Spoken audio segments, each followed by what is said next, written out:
أنا أقول لكم قصة شاب.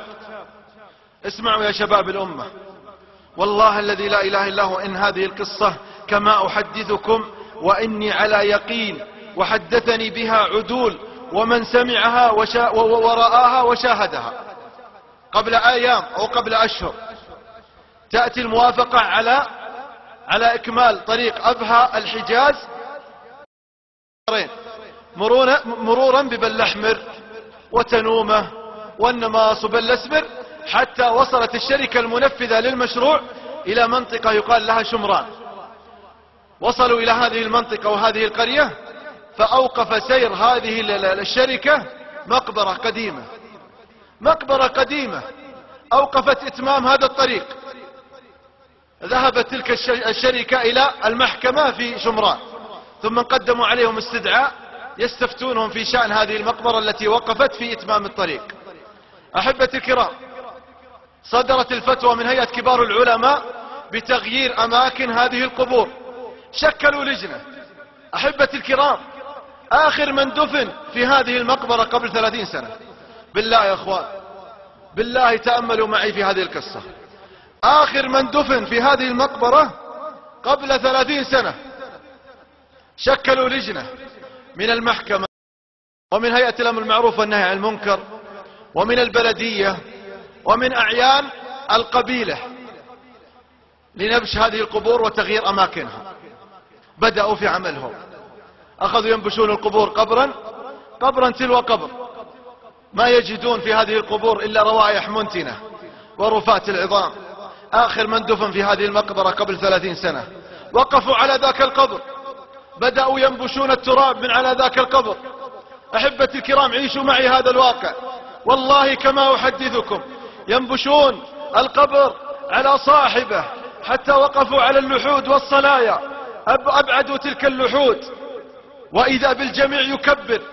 وجدوا صاحب القبر في كفنه كما هو، ما تغير الكفن، أبيض ورائحته طيبة زكية، فضلا عن من هو داخل ذاك الكفن.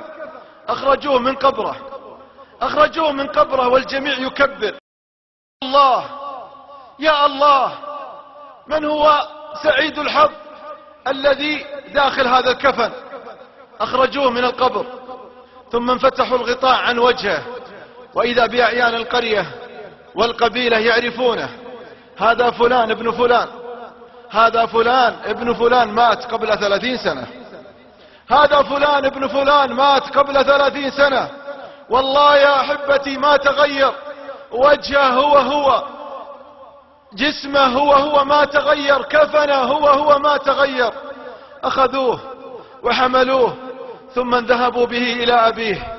أبوه لا زال على قيد الحياة. طرقوا الباب على أبوه، ثم أدخلوا الولد على الأب. فتح الغطاء عن وجهه، ثم انجعله في حضنه، وفتح الغطاء عن وجهه، وأخذ ينظر إلى ابنه ويقبله ويقول: يا الله ما أعظمك، يا الله ما أكرمك، بعد 30 سنة تعيد إلي ابنه ما تغير منه شيء، تعيده إلي وما تغير منه شيء. حملوه وغيروا قبره، ثم عاد الصالحون إلى الأب يسألونه ويقولوا للأب: أسألك بالله، على إيش مات ابنك؟ ليش هذه النهاية؟ 30 سنة ما تغير في قبره، 30 سنة رائحته طيبة زكية كأن دفن اليوم أو قبل أيام. على أي شيء مات ابنك؟ اسمعوا يا شباب، اسمعوا يا من ضيعتوا الصلاة. قال ذاك الأب: والله إني منذ أن عرفت ولدي ما تأخر ولا فات تكبيرة الإحرام ولا فاته الصف الأول.